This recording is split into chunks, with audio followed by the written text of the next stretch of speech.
Alright guys, so we're all done for the day. It's starting to get cold out, looks like it's going to rain again. But anyways, there was just a little bit of a video about my Pro 15. You guys saw the live stream. I don't know how it came out. Hopefully the video wasn't sideways.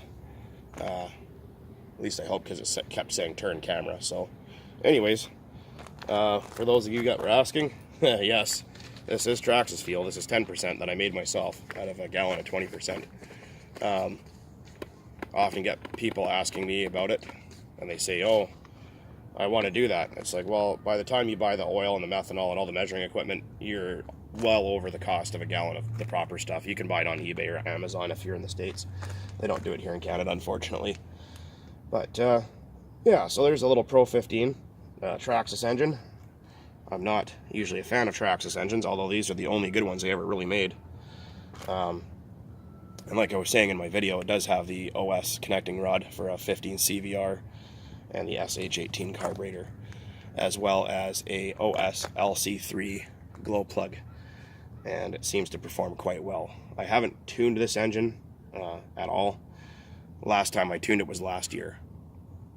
There is brand new factory Traxxas bearings in it, which are steel gauged, which I know a lot of people say that they're not good, but whatever, these engines last for gallon after gallon trouble free, so I'm just going to run with that. I was going to tune a little bit, but my screwdriver that I bought unfortunately does not fit my high-speed needle very well. It does not fit my low-speed needle, and it does not fit my idle screw. But all in all, it seems to like it's running pretty good for sitting since the fall, and now it's still winter, but we're pushing towards spring. So there are a few things there, and yeah, like I said, that is Traxxas fuel in there, and it seems to run all right.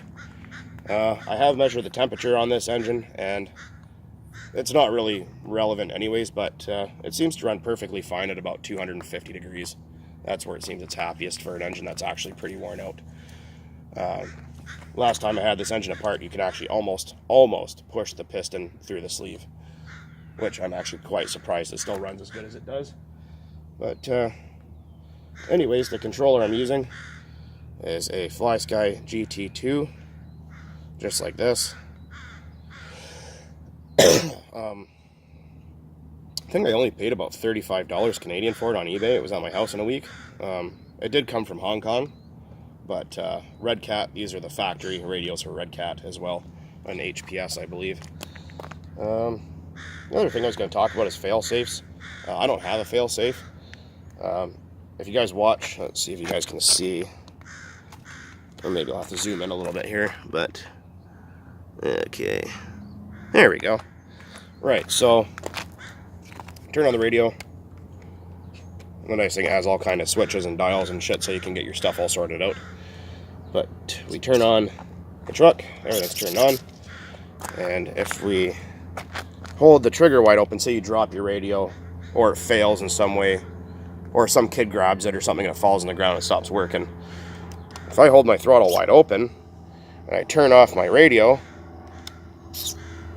you can see that the throttle servo pushed the throttle closed and it put the brakes on. So if I turn the radio back on, now it moves freely and I have control again. Also, this does have a throttle return spring. You can kind of see it right there on the side of the motor. That actually did save my ass in the spring, or fall, last year, because the little pivot here that sits in the servo horn, actually, the little clip on the bottom fell off, and my throttle arm jumped off, and all of a sudden my truck stopped what it was doing. I'm like, oh, what the hell's going on here? So then I looked and I realized it had popped off. Had that not have been there, my throttle would have stayed wide open like it did last year, or actually the year before last, and run away into the bleachers, which are over there. That's actually what happened with this truck. Yeah, I guess it was 2 years ago now that I was driving it around, and that little piece popped off, and my truck ran wide open throttle across the field, turned, and then smashed into the baseball diamond over there. And it bent my chassis almost. Well, it actually did bend it quite a bit. It was quite concave shaped after that.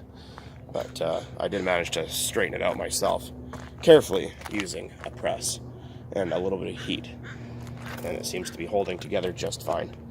Anyhow, guys, that's just a little look at this GT in particular. Some of the things I've done to it. This does have an MIP clutch in it, which are, I mean, they're unobtainable, they're not available anymore.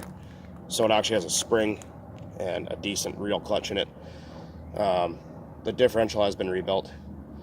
And for those of you that ask what kind of air cleaner this is, it looks like that. Where's the camera? There it is. It looks like that. It's a paper element air cleaner. These don't use oil, but you can actually blow them off with compressed air, wash them off with brake parts cleaner, and they're fine. And then the foam element here, no oil on this either. If you put oil on these, the engine will run really, really rich and not run good. But you just take these in hot soapy water, dry them out, put it back together, and they're all good again. These are also similar to the fuel filter they use in the carburetors for 350 Chevys. And I actually buy mine at Lordco Auto Parts over here in BC, Canada, BC. So I don't actually buy them from Team Associated anymore because they want an arm and a leg for it. But anyhow, guys, there's a little bit of a vid on that and a few things. So keep burning nitro as always. Have yourself a good one.